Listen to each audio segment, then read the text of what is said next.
কোনো সন্তান যদি মাকে মা বলে ডাকে, মা দেখবেন জবাব দেন, আমারে কিছুই দিস না রে বাবা, সকালে একবার আমারে মা কইয়া ডাক দিস, বিকালে বাড়িতে আইসা আমারে মা বলে ডাক দিস, আমি মায়ের কলিজা ঠান্ডা হইয়া যা। এখন এক জাতের পুরুষ আছে, বিয়া শাদী শেষ করে দিলে আর মাকে মা ডাকতে মন চায় না। এক ঘটনা মুরব্বীদের কাছে শুনেছি, বিবাহে শাদী করানোর পরও ছেলেটাও এমএ পাস, মেয়েটা হলো বিএ পাস। তারা ঘুমাইতে ঘুমাইতে বাজে রাত্র 10টা 11টা, কিন্তু মা বলতেছেন, বাবা তোমাকে এমএ পাস করাইলাম, তোমাকে একটা বিয়ে করান দরকার, আমি বুড়া মানুষ, রান্না বাড়ার কাজ আমি আর কত করব। মার ইচ্ছা হলো ছেলেকে বিয়ে করাইলে রান্না বাড়ি করে ছেলের বউ আমার সামনে খানা দিবে, আমি আদরের সন্তানের বউয়ের হাতের খানা, রান্না খানা আমি সুখে শান্তিতে খাবো। দেখা গেল বিয়ে করাইলেন যেই মেয়েটাকে, বিয়ে পাস তো, তার 12টা পর্যন্ত টিভিওই দেখে, রান্না তো করেই না। আরো বরঞ্চ মা কই বউয়ের হাতের খানা খাইবো, মা রান্না বাড়ি করে বউরে খানা দিয়া মা খায়া ঘুমায়। আরো পরিশ্রম বাড়ছে না কমছে? ছেলে চাকরি করে, থাকে প্রায় 30 কিলোমিটার দূরে, সপ্তাহে একদিন বাড়িতে আসে। আসার পরে মা নালিশ দিলেন, বাবা আমার রান্না করতে হয়, বুড়া মানুষ, তুমি তোমার বিবি সাহেবরে কও না একটু রান্না বাড়া করতে, এই শীতের রাত্র আমি রান্না করতে করতে আমার ঠান্ডা ধরে ফেলছে। আচ্ছা আমি বলবো। স্বামী স্ত্রী ঘুমাইলেন এক রুমে, পাশের রুমে মা, বুড়া মানুষ তো ঠান্ডায় পড়ে গেছে, রাত্রে একটু কাশি দেয়, কাশি আইছে, ঠান্ডা হইলে কাশি ধরে না। বিবি সাহেবা বলতেছেন, তোমার মা খালি কাশে, এই ঘরে আমি থাকবো না। ওই যুবকটা বলেন, কও কি তুমি? মা তুমি রাত্রে কাশতে পারবা না? মা বলেন, বাবা আমি তো কাশি তো থামায় রাখতে পারি না, বুড়া মানুষ, রাত্রে কাজ করতে হয় শীতের মধ্যে, তোর বিবি সাপ তো কাজ করে না, আমি কি করবো রে বাবা। বলে, আমি নিষেধ দিলাম তুমি কাশতে পারবা না। আচ্ছা বলুন তো, কাশি কি নিষেধ দিয়া থামানো যায়? বুড়া মানুষ কাশতেছে, বিবি বলেন এই ঘরে আমি থাকবো না। স্বামী বলেন, তুমি যাইবা কই? প্রয়োজন পড়ে মারে বাইরে কিনে দিব। এই জাতীয় বাঙালি আছে কি না বাংলাদেশে?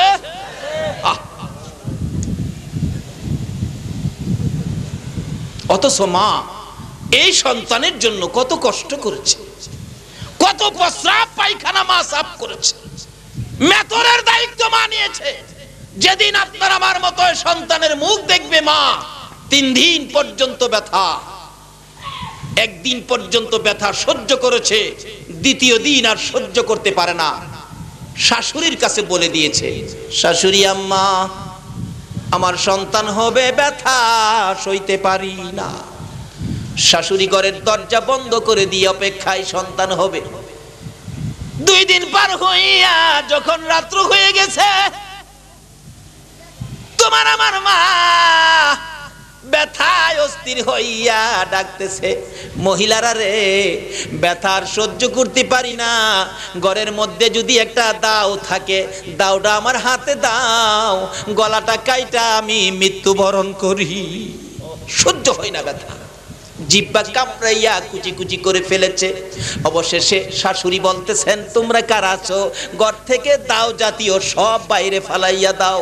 সারা রাত পার হয়ে গেল, 3 দিনের ব্যথা, তোমার আমার মা মাঝে মাঝে বেহুশ হয়ে যায়। ঘরের মহিলারা জগের পর জগ, বালতির পর বালতি আমার মার মাথায় পানি দিছে গো। মাঝে মাঝে মা জ্ঞানটা যখন ফিরে আসতো, চিৎকার মেরে ডাক মারতো, মহিলারা রে আমার স্বামী কই গো, আমার স্বামীরে আমার পাশে আসতে বলো। স্বামী যখন পাশে আসছে, স্বামীর পায়ে ধরে চিৎকার মেরে কাঁদছে, স্বামী 3 দিনের ব্যথা আর সইতে পারি না, মন বলে আমি বাঁচবো না। স্বামী গো পায়ে ধরি যদি মরে যায়, আমার জীবনের অপরাধ ক্ষমা করে দিও। স্বামী ঘর থেকে দৌড়াইয়া বাহির হইয়া মসজিদে চলে গেছে। ইমাম সাহেব, হুজুর আমার বিবির জন্য দোয়া করুন, আমার বাচ্চা হবে। আমার বিবি বলে ভাসবে না।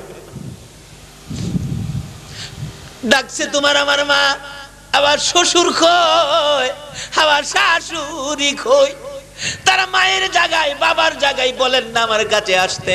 শ্বশুর শাশুড়ি যখন আমার মায়ের সামনে যাইতো, শ্বশুর শাশুড়ির পায়ে ধরে কান্ত, মা বাবা গো, মা গো ক্ষমা করে দিও, 3 দিনের ব্যথা আর সহ্য করতে পারি না, মন বলে আমি ভাসবো না। শ্বশুর শাশুড়ি নামাজের বিছানাটা বিছাইয়া 2টা হাত বাড়াইছে, মাবুদ আমার ছেলের বউ কান্দে, বাঁচবে না বলে আমরা 2 জনে মিলে হাত বাড়াইয়া ডাকলাম, আমার এই ছেলের বউয়ের হায়াত বাড়াইয়া 2টা 2 জায়গায় করে দাও গো আল্লাহ। জোরে জোরে কন্যা সুবহানাল্লাহ। দয়ার শ্বশুর দয়ার শাশুড়ি যখন দোয়া করে দিলেন, আমার আল্লাহ বলেন, ফেরেশতারা রে আর ব্যথা সহ্য করতে পারে না। এবার দেখ তার শ্বশুর শাশুড়ি আমার জন্য দোয়া করে দিছে। ও মা বোনেরা, শ্বশুরের দোয়া নাও না, শাশুড়ির দোয়া নাও না, তাদের দোয়া তো আল্লাহর দরবারে কবুল হয়ে যায়। আল্লাহ বলেন, ও ফেরেশতারা যা জলদি করে যা, বাচ্চাটার মাথাটা উপরের দিকে ছিল, মাথাটা ঘুরাইয়া দে। বাচ্চার মাথা যখন নিচের দিকে ঘুরাইয়া দিছে গো, তোমার আমার মার পেটে থাইকা আমরা পাও 2টা যখন উপরে গেছে, এই 2টা পাও দিয়া আমার কলিজায় ঠাস ঠাস করে লাথি মারছি। মা আবার বেহুশ হয়ে গেছে। মহিলারা মাথায় পানি দিছে, পানি দিয়া গোর বাসাইছে। হঠাৎ করে তোমার আমার মতো একটা সন্তান দুনিয়ায় যখন বেরিয়ে গেছে গো, মা বেহুশ হয়ে পড়ে আছে।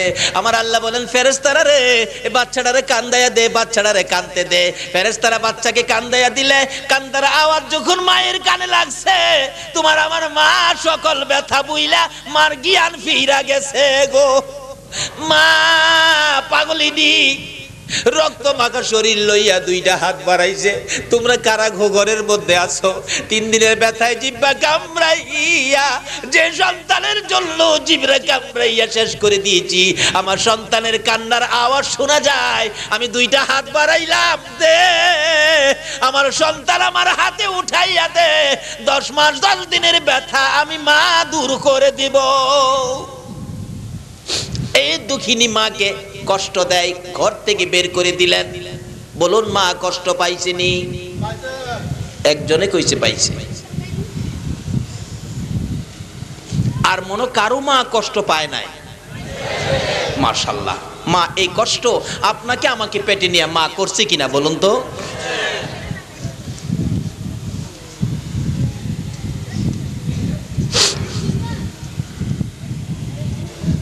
মা বলেন, বাবা আমি তো কাশি থামাইতে পারি না রে বাবা, বুড়া মানুষ। বিবি কয়, আমি কাশি শুনলে আমার ঘুম হয় না। বুড়া মানুষ তো কাশতে কাশতে একটু বমি করে দিছে, অনেক সময় বমি হয় না কাশতে কাশতে। অথচ আমরা যখন ছোট ছিলাম, আমরাও ছোট কালে কাশতে কাশতে বমি করতে চাইলে মা 2টা হাত বাড়াইছে, সন্তানের বমিটা মা হাতের মধ্যে লইছে। আর ওই মা কাশতে কাশতে বমি করে দিছে। তার ছেলের বউ বলে, তোমার মা বমি করে, আমি এই ঘরে থাকবো না। ছেলেটা বলেন, বিবি মা বমি করে তুমি থাকবা না, তুমি যাইবা কই? তোমার মা যে বমি করে, রাখো। মারে বাইর করতেছি। মাকে নিয়া গরুর ঘর আছে না, গরুর ঘর, গরুর ঘরে নিয়ে বিছনা করে দিছি। মা তুমি এখানে থাকো, আমার বিবির ঘুম হয় না। কাজটা কি ভালো করলো না? কি বলেন, কি করলো? এই মারে কষ্ট দিলে নামাজ পড়া লাভ হবে? রোজা রাইখা লাভ হবে? পীরের মুরিদ হইয়া লাভ হবে? পিসাব হইলেও কোনো লাভ। রাত্রে মা কাশতে কাশতে, শীতের রাত্র তো, আরো গরুর ঘরের মধ্যে বাতাস চারদিকের লাখে, কাশতে কাশতে মা বমি করে দিল। এই বমির আওয়াজ শুনে বিবি বলেন, আমি ঘরে থাকবো না, আমি আমার বাড়িতে চলে যাব। ওই ছেলেটা বলতেছেন, বিবি দাঁড়াও, রাত্র এখন গভীর, গভীর রাত্র, এখন তুমি যাইবা কই? আমার মারেই আমি শেষ করে দিব। বস্তা বাহির করলেন, বস্তা চিনেন না, চাউলের বস্তা, একটা বস্তা বাহির করলেন, রশি লইয়া আমার কাছাকাছি যাইয়া দাঁড়াইছে। মা বলেন, বাবা গো, আমার জন্য কি কাশির ওষুধ নিয়ে আসছো? বাবা, শীতের মধ্যে সহ্য করতে পারি না রে,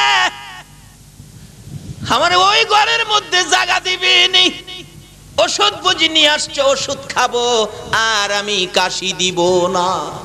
মা দুইটা হাত বাড়াইছে ওষুধের জন্য, নিষ্ঠুর সন্তান দুইটা হাত ধরে রশি দিয়া বাঁধতেছে। মা কান্দে, মাবু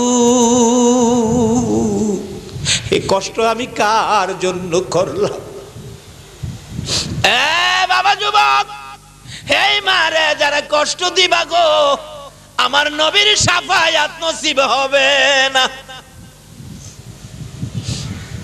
মার দুইটা হাত বাইদা মাকে ধাক্কা মেরে জমিনের মধ্যে ফেলে দিচ্ছে, পাও দুইটা বাঁধছে। বুড়া মানুষ, মহিলা ছুট্টু হয়ে গেছে, পায়ের মধ্যে ধরে বস্তার ভিতরে ভরতে চাইতেছে। নাউজুবিল্লাহ, বস্তার ভিতরে ভরতে চাইতেছে। হঠাৎ করে এক হাতে ধরা ছুটে গেলে মার মাথাটা নিচে ছিল, গার খানি ভেঙে গেছে। মা একটা চিৎকার মারছে, বাবু এ কষ্টে আমি কেমনে সইব গো বাবু। বস্তার ভিতরে ভরে কাদের মধ্যে করে নিয়ে যাইতেছে বহুদূর, জঙ্গলার কিনারে গুরুস্থান, কবরস্থানের কিনারে নিয়ে কবরস্থানের কাছে রাইখা বস্তা থেকে মাকে ফালাইয়া, ঘাটটা ভেঙে গেছে। বস্তাটা লইয়া যখন বাড়ির দিকে রওনা হইছে, মা দুইটা হাত বাড়াইয়া ডাকে, মাবুদ রে, আমার ছেলেটারে সহি সালামতে বাড়ি পৌঁছাইয়া দিও। একটু দূরে যাওয়ার পর জঙ্গলার থেকে শিয়াল বাহির হয়ে গেছে। শিয়াল এসে মায়ের চারিপাশে গুইরা বসেছে, আর পাশে শিয়ালগুলো ডাকতেছে, মা জুড়ে জুড়ে বলতেছে, রে জঙ্গলার শিয়ালের দল, আমার বাবারে খাইস না রে। আল্লাহু আকবার। তোদের যদি পেটে খিদা থাকে, খাইতে যদি মন চায়, আমি মার জীবন শেষ করে দে, আমার কলিজার টুকরা সন্তান রে খাইস না। মাবুদ রে, আমার বাবারে সহি সালামতে বাড়ি পৌঁছাইয়া দাও। ওই ছেলেটার কানে যখন আওয়াজটুকুন পৌঁছে গেল, ছেলেটা দাঁড়াইয়া শুনতেছে, শিয়াল আইসা গেছে মায়ের কাছে। মা নিজের জন্য কিছু কয় না, আমার জন্য দি মা দোয়া করতেছে। নিজের শিয়ালকে খাইতে দিল, আমারে খাইতে দেয় না, সহি সালামতে বাড়িতে পৌঁছাইতে চাই। এটা কেমন মা রে? এ মারে ফালাইয়া আমি বাড়িতে যাইতে পারি না। একটা দৌড় মারছে, মার কাছাকাছি যাইয়া দেখে চারটা শিয়াল মার পাশে বসে আছে। দূর থেকে চিৎকার মেরে ডাক মারছে, আরে শিয়ালের দল, আমার মারে খাইস না রে, মারে খাইস না। মার সাথে বেয়াদবি করেছি, অন্যায় করেছি, মায়ের কাছ থেকে ক্ষমাটুকু নিতে হবে, খাইস না রে, তোদেরকে অনুরোধ করি।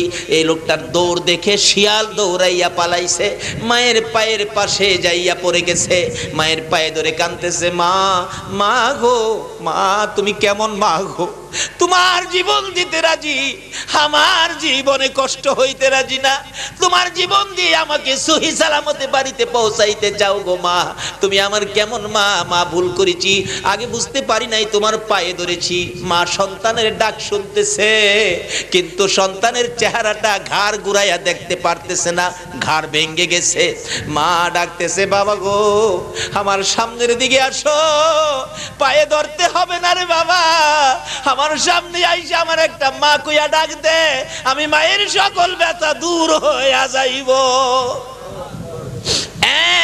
মা বাবারে যারা কষ্ট দিয়েছো, ওয়াজ শুনে লাভ হবে না, ওয়াজ করাইয়া লাভ হবে না, নামাজ পড়ে লাভ হবে না, রোজা করে লাভ হবে না, পীর সাহেব হয়ে লাভ হবে না, মুরিদ হয়ে লাভ হবে না, মুফতি মুহাদ্দিস মুফাসসির মক্কা মদিনার ইমাম সাহেব যদি হও, এই মা বাবারে কষ্ট দিলে কোনো লাভ হবে না।